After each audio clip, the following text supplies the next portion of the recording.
Hey guys, and welcome back to Tokyo Ghoul Re-Invoke.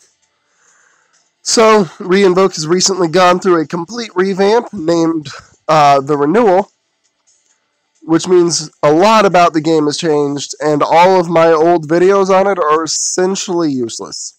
They're out of date.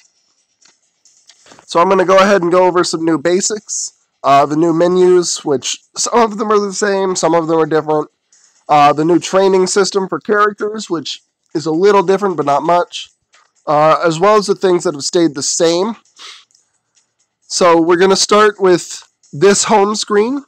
This map is part of what's called an occupation, and effectively it is a ghouls versus CCG style battle with a special event tagged on.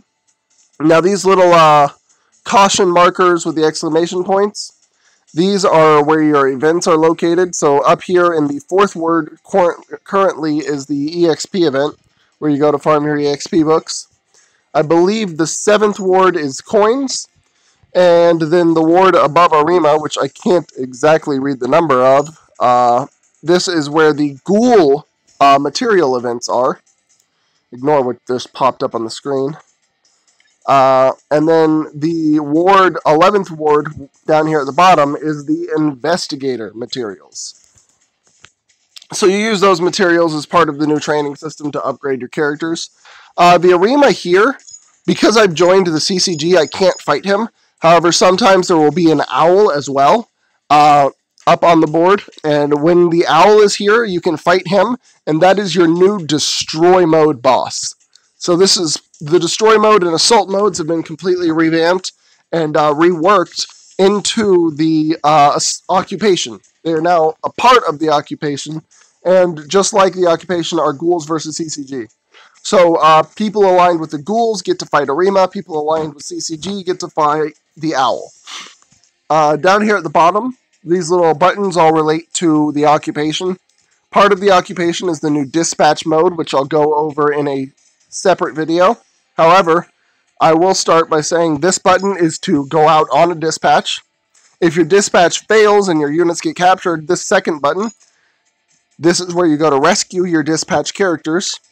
This third button will tell you what events you have boosted by going through dispatch, because dispatch has the ability to increase, either give you an increased drop rate event or give you extra EXP, Zenny drop, or coin drop, credit drop, so on and so forth. This next button, I'm not sure if this one is the assault. I believe this one is the assault with the swords, and the one with skull and crossbone is for the destroy. When the owl is up, one of those will be hosting the owl's image, and you'll be able to check what characters are getting buffs for this particular destroy. This last button is just, do you want to use these items, which I'll add a special effect, such as this ticket here, will give you double drop rates on your special events, your destroy, and your assaults, so on and so forth. Now that's everything on the main screen for the most part. There are a couple more things. Occupations have an overall point ranking, which you can read here. This is where your points currently are. It also shows you where your next milestone reward is. The milestones go up to 10 million points, at which point you get 5 Haka, 5 RC pills, and 10 Gasha tickets. In total from the occupation, I believe you can get about a little over, it looks, let's see, that's 13 total, so a little over 13, because I believe you can get one earlier. Yes. So I believe it's around 14 or 15 total RC pills that you can earn from the occupation, which is pretty good. You know, you get to 10 million points, 15 RC pills, that's almost a full dupe. We'll get on to that in a sec, but those haven't really changed all that much. This is where your mail, achievements, gifts, friends, help options, and your personal, where you can set your personal friend is right here, the assist button. The friends are no longer units, they are assist characters, dispatch characters, I mean, which I will show you what those are in a sec. This is where the new story modes are. There, you start with the original story mode and the restory mode. As you beat the original story mode, you unlock the root alpha story mode. There's quite a bit of story in the game for new players, so that's a lot of Haka for you to farm, blood gems, whatever you want to call them. This is the character list. This is where your teams are. As you'll notice, teams now have 6 characters. I'll show you how that's changed the battle system in a separate video as well. But just know that you have 6 characters per team now, instead of 4. You also do not bring a friend in your 6th slot. You bring your 6 of your units, because as I said, the friends are now dispatch units. This is where you go to train your characters. If you want to train up a character, you click on them, and you click this button. This will increase their level. What you can do is you can feed them with this one. With the first tab, you can feed them other characters for EXP. The second tab lets you feed EXP books. The third tab does not increase their level. It increases their overall percentage here, and it allows you to use RC pills to do that.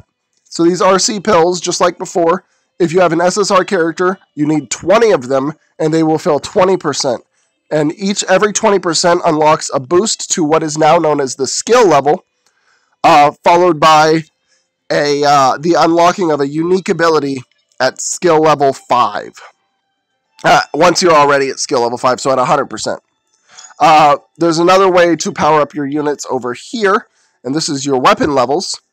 So you can feed these items that you see here to your units to increase their weapon level, which will increase their overall AP, their overall durability, and it will unlock these 4 abilities on any individual unit.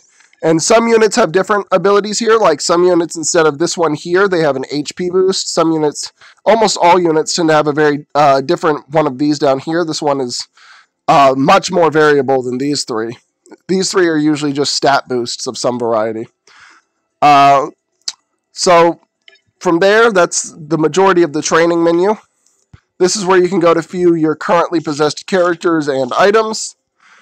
This is the character Compendium, where you can see all the characters in the game unless you have not pulled them. If you haven't pulled them, you can't view them, which is unfortunate. I wish they would just be grayed out, but you can still view them by clicking on them like this. And this is where you go to sell.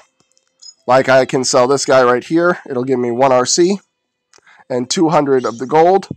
Your gold, I will say, does not display past 99,999,999. It just doesn't. But you can have more than that, so don't be afraid to sell past, even if you already have maxed out gold or credits or coin or whatever. This is where the summon banners are. Current banner is Highs. Highs and the Quink Squad.